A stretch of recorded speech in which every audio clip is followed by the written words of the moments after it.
Welcome everyone to this month's resource support group for ACS EFMP.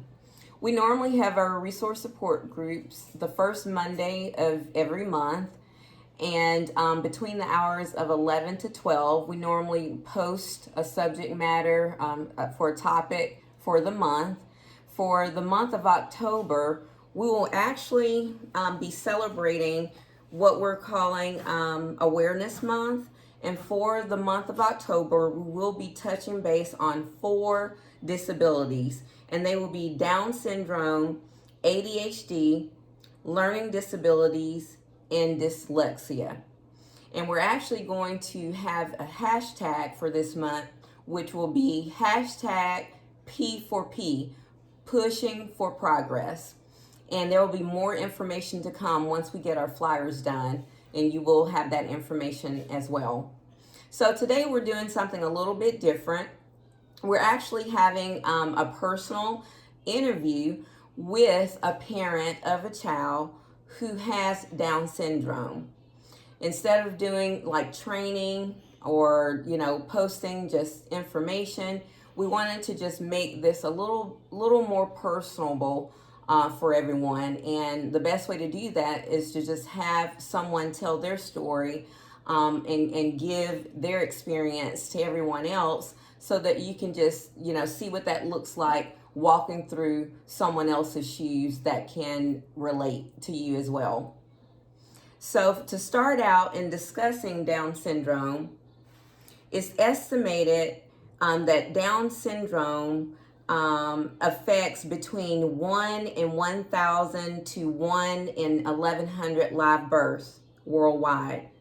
Down syndrome occurs when a baby develops an extra copy of the 21st chromosome during pregnancy, resulting in telltale symptoms.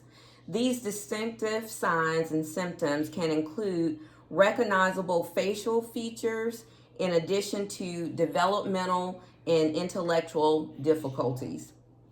So today we're going to be speaking with Miss Erica Riggins. And Miss Riggins, me and her kind of have a personal relationship, even though we met with a professional relationship.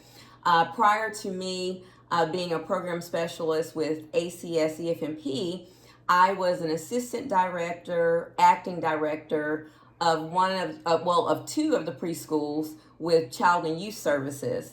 And so when I worked at Maine Post CDC, Miss Erica, she was a preschool teacher there, and she was in her early 20s. She's a single parent, working her job, just had a newly diagnosed child with Down syndrome, and also in school. So she was doing a lot. But I used to always tell her that she had such a persevering spirit, very goal-oriented, and her life was just a real inspiration. And I just knew that she would do special things. And believe me, she has, because not only did she work her way up when she was at Child and Youth Services, she went from being a preschool teacher and she worked her way up to, was it lead teacher? Well, actually, I was never lead. I was acting lead, and then I became SPS, Supervisory Program Specialist, and then I became Assistant Director before I resigned to become a special education teacher. That is awesome. Mm-hmm. So now she is a special educations teacher, mm-hmm. and she has her master's degree. Mm-hmm. So she has worked her way up to now where she's on the other side of advocacy as well. And this was something she always wanted to do. She wanted to make sure that she could give back and help others that might be facing the same thing with having challenging times with having a child with exceptionalities. So what I'm going to do is let Miss Erica Riggins just introduce her story, give us some background information about her story.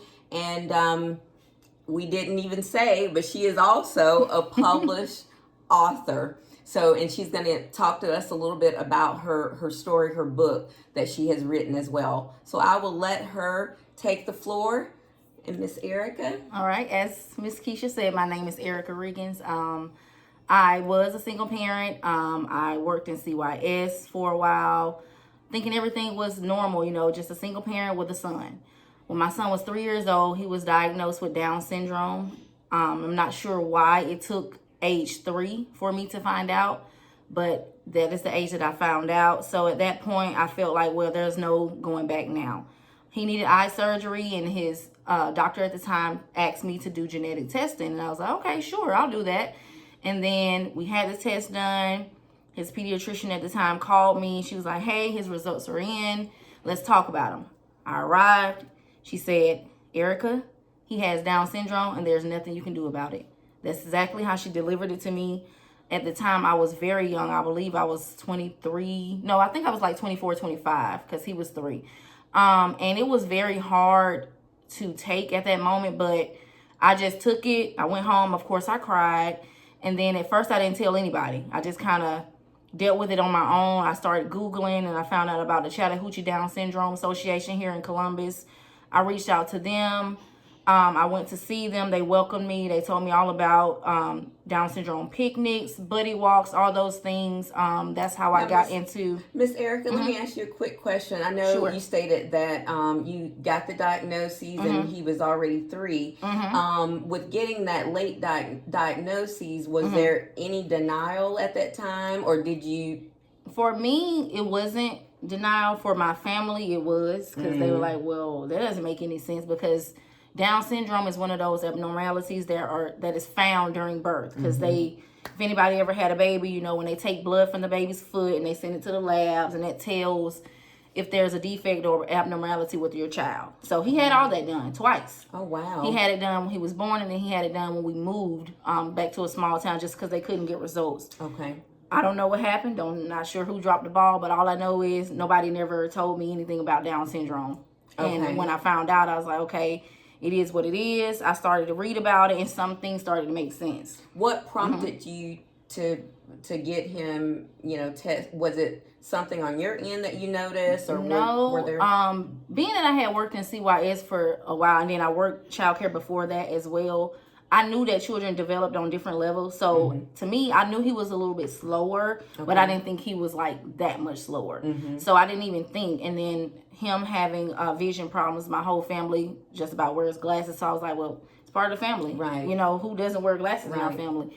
So his eye doctor at the time, she was like, hey, she was about to do surgery. And she was like, well, his eyes seem underdeveloped for his age. And I was like, well, what does that mean? And she was like, inside. And I was like, okay. And then that's when she suggested genetic testing. Okay. So I reached out to the pediatrician and asked for genetic testing, and she agreed. She was like, okay, that's something we can do. And then we did the test.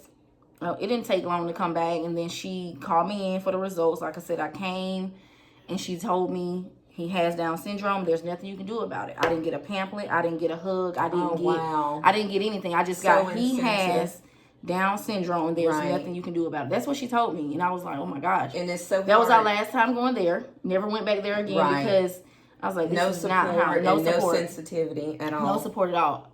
Google.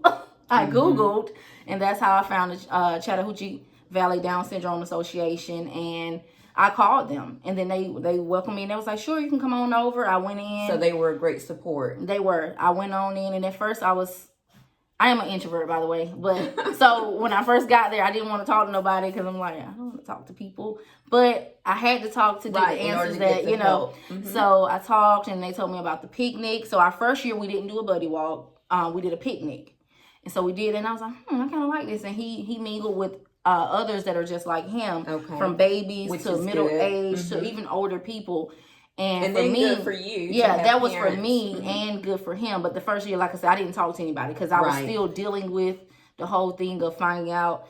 And then the next year, they told me about the buddy walk. Is that the walk that we all did? That is the one. And the buddy walk she's talking about, when I did work with Child and Youth Services, she invited a lot of the other employees that work there and everybody that wanted to help donate and support their time in the buddy walk. And it was phenomenal. And her son, little Ashton, he loved having everybody there supporting, and we had a really good time with that, bringing awareness to Down syndrome. Yeah, for him it was like a parade or something. And all the other kids too, I think they really all enjoyed and just they being felt recognized. important. They were important. They had posters, banners, all those things, games, face painting, bouncy houses, all those things. And we did that for the last, the 2 years after that, we did that here.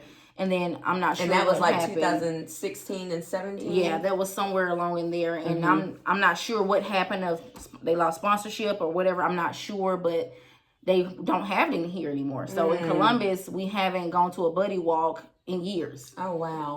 I did start going to buddy walks in Atlanta. Okay. Because I felt like it doesn't matter where it is. I want to be a part of it. I wanted to be a part of it, and I wanted him to be a part of it. Exactly. So we've done that, and that's been really big for me and for him. So you said in Atlanta, is that another branch? It's just Atlanta. So like Chattahoochee Valley is Columbus, and then Atlanta has, their own organization, but it's all the same. They raise money for awareness and do things like this. They honor the children, their families, things like that. Okay, well that's good. And it's crazy that I've been going for years, but every year I become emotional because you see the babies, you see the the small kids, you see the big kids, you see the adults, and then when you see them, they get up there, they're telling their stories. You have I hate to say elderly, but the older people telling what they can do, based on what people say you can. It's always they can't. They can. Maybe not in the way that you think they should be able to do it, but they can do it in their own way. Exactly. And so that right there is very, hard for me to sometimes I'm like, okay, calm down, you're okay. Right. But it is a big thing because even with him, he's 9 now, and just the things that he can do, I'm just I'm amazed. I'm amazed every day about different things. But yeah, back to your question that you asked. It was never a denial moment for me because once I did get the help that I needed, and once I did look into the signs and the symptoms, he doesn't really fully, his facial features to me don't look exact. But there's some things they have this single line on their hand. He has that. And all of them don't. It's it's some do, some don't. Certain so he does have that. His neck is kind of short, where it's a different bone in the back of the neck. I can see that in him. A lot of them have heart problems and things like that. He does not. Thank God for that. Yes. His eyes, back to his eyes. He, at the time when he was 1, it's way before the diagnosis. His eye doctor at the time told me that he had cross eyes, and I'm thinking, okay, that's what it is, because his eyes did appear to be crossed. He received glasses. Little did I know, wrong diagnosis, wrong prescription. So yeah, dealt with that. And then when I met the doctor who basically led me into going into genetic testing, that's when I found out it was congenital atrophy, which is not crossing of the eye. What basically, if you're looking at one point and you're trying to focus on that point, one eye kind of ways. And that's the condition that he had. Last year, the day before my birthday, he had surgery for that. He's doing fine. Okay. So he did, he's getting that taken care of and things like that. So I'm glad that I met that doctor, because without her, I'm like, would I even know now?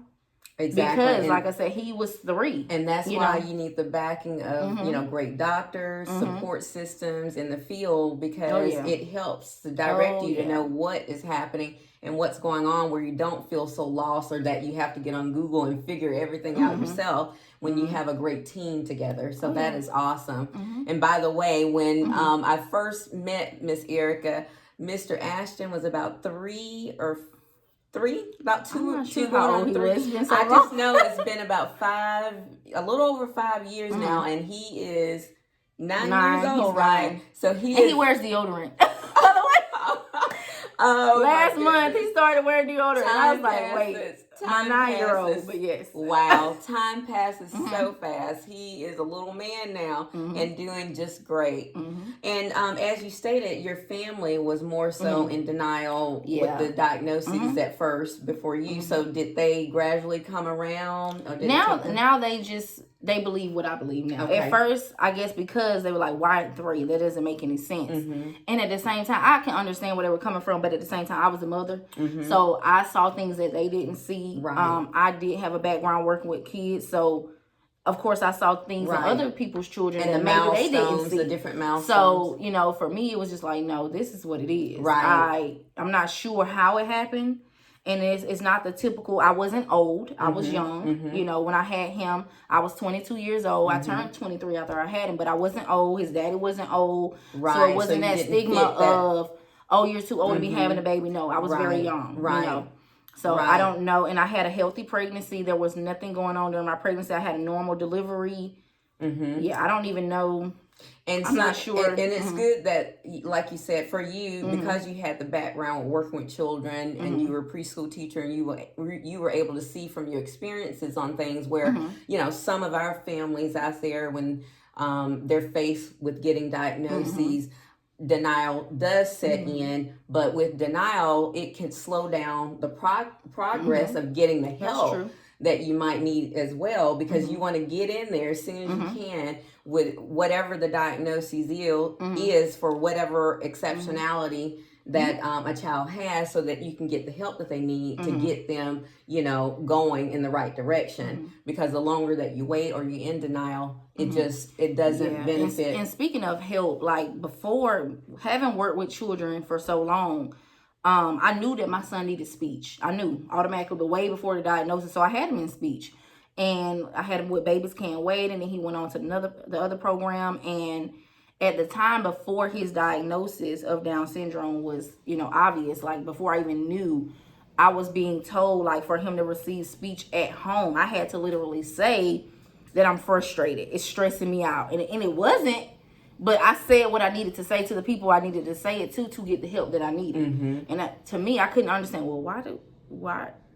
I'm not, you know, it doesn't hurt me that he's like this, you know. But in other words, that's what I had to say to get the help that I wanted. And I thought there was very something wrong with that. I didn't know, like, why that was a thing, but that was the thing. I'm not sure if it is now. But for me, I knew, like I said, I saw things that they didn't see, you know. Exactly. And even back to needing speech, I never thought in a million years Down syndrome, because my brother, who's 20 now, almost 30 now, he had speech issues where he used to stutter very bad. And now he can get in front of people and speak way better than me. Wow. And you wouldn't even think, you was like, wait a minute, you know, graduate 4.0, high school 4.0, college, you know, just, and I'm just, oh my gosh, you know. Wow. And so, and as we stated with Miss Erica Riggins here, she is also a published author. Yes. And so I'm going to give her the opportunity to introduce us to her book that she has written. My book is called Exceptional Love, and it's basically a 10-stage guide to help you understand exceptionalities or embrace them. For me, it was more so I needed to get these words out because, like I said, I am an introvert. So going to everybody and talking about it wasn't for me. I needed to write it down, type it up, and share it with someone. So in the case that I could be able to help them, I would be able to help them. Exactly. Providing, as you state, a 10-stage guide to embracing the diagnoses of exceptionality. And do you have like a certain stage in the book that really speaks to you more so than the other stages that you want to share? I would say probably acknowledgement and acceptance, because... And which stage is that? Girl, let me see, because it's been a while, but... Yeah, so for acknowledgement and acceptance, that's stage 6. Okay. There are, like I said, 10 different stages. Okay. For me, that was my most meaningful stage, because once I, was able to accept the thing, I can acknowledge it and I can speak on it. Okay. Because at first I couldn't speak on it. Like I knew I had the paper, I had the diagnosis, I was doing what I had to do, but I couldn't talk about it with other people because I couldn't talk without crying. So for me, I was like, okay, once I've accepted this, now I can speak on it. Now I can, help myself and help somebody else at the same time. And that makes sense. For me, and I've read the book as well, and it's a great read and just a great support for any family that's facing a new diagnosis of an exceptionality, or if there's already been a diagnosis made and you're struggling and having challenges. It's a great quick guide to just help you to get focused and redirect you in the right direction, to get you motivated to moving forward and doing what you need to do in that situation. For me, I think a stage that really caught my attention was stage 7, and that is perseverance with time, which focuses on the point that after some time has passed, a parent will find their way in looking past the disability and slowly start to see it as an exceptionality. And for me, that was just so poignant, because once you see it as an exceptionality, that's like, for me, the way I looked at that was like exception to the rule versus a disability, which means not having the ability or being capable to do. So one excludes and one includes and can take it even further to being, extraordinary. So that exception to the rule could be no matter what it is. If they say that your child will never be able to swim, well, my child will be the exception to that rule. So I love that. I think that stage there is such a light bulb moment.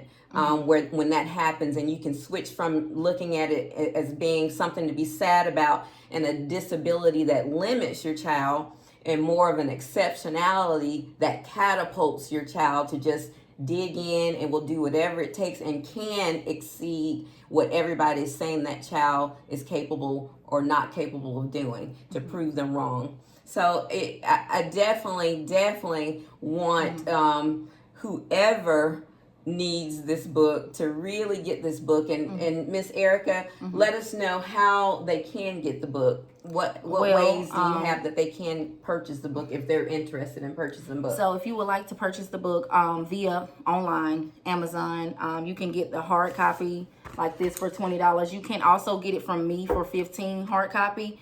Or you can get the digital version for, I think it's $9.99. Which I did do the digital download, which was great because I had it right on my phone. You can read it at work.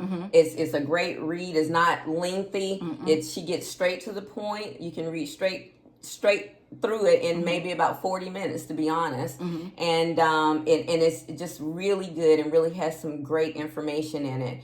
I know Miss Erica has a few hard copies available. She's going to give me at least one to have in my office. And so if you want a copy, if you could be the first one to give me a call, I will post my number as well in the chat box as well. But it's 706-545-2679. And so if you want to be the first to give me a call sometime on Monday, be the first and you'll come by my office and pick that book up.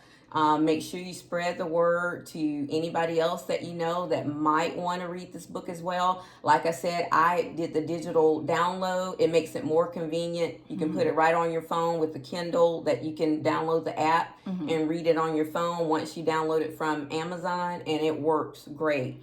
But we're going to post Miss Erica's information as well in the chat box as well, so you'll have her information as well if you want to reach out to her. If you might have any questions, feel free to type in the chat box once we air this. If you have some questions, I can get in contact with her as well. We will, again, like I said, have her information there. And you'll have her email address, and then she will get back to you that way, because what she has wanted to do and she's still working towards, like she just stated, she's also a special needs teacher dealing with IEPs on that side of things. So she would be a great resource for somebody that might have some questions about that. And I'm sure she will be willing to email you back, or if you leave your phone number and send that to her in email, she can give you a call as well, because that's one thing that I know that Erica has stated she wanted to get on the other side of the exceptionality so that she can give back and help others. And that is what her book is doing. Exceptional Love, that's doing that. She has put her words out there in order to reach whoever needs that word, and we are so grateful for that. And so we want to say thanks to Miss Erica for sharing her personal story. A lot of times when we go through personal challenges through our journey here in life, we want to hold it in and think we're the only ones that are facing it. And as our families know out there, you're not the only ones. Whatever diagnoses that you might be dealing with within your family, you are not the only one out there. And we're hoping that by doing this interview here, that you understand that you are not the only one out there. And reach out if you need help. Feel free to reach out at our office at ACS EFMP. We're located at Building 359 on Main Post. Again, on our Facebook page, it has our contact information as well. And you can reach out at any time if you need any help or any resources. And again, Miss Erica Riggins is a great resource as well. And just reach out in the chat box if you have any questions for her in regards to Down syndrome or anything else that has to do with an exceptionality diagnoses, because she is a great person to get that information from. You have anything else you want to offer? No, I just want to say thank you for this opportunity, because like Miss Keisha saying, when you get the help you need, everything it just flows. And even doing this is helping me, because like I say, even though he's 9 now, I found out when he was 3, it's still a process. I deal with it every single day. I still worry, even though I shouldn't really, but it's just normal. It's human nature. And that's what parents do. So the more I speak about it and talk about it and talk to others about it, it helps me. So help me help you. Exactly. I love it. Well, thank you so much, Erica. We appreciate it. And thank you so much for your time. And hey, I might be looking you up again. I know you're going to churn out another book, and I know you'll be doing great things to come. And so, hopefully you're open to that and you don't become too big to where... No, I'm not going to be too big. to where you forget about all those little people. I'll stay humble. Okay. Well, thank you so much. And thank everybody for listening, and have a good day. Bye-bye. Bye.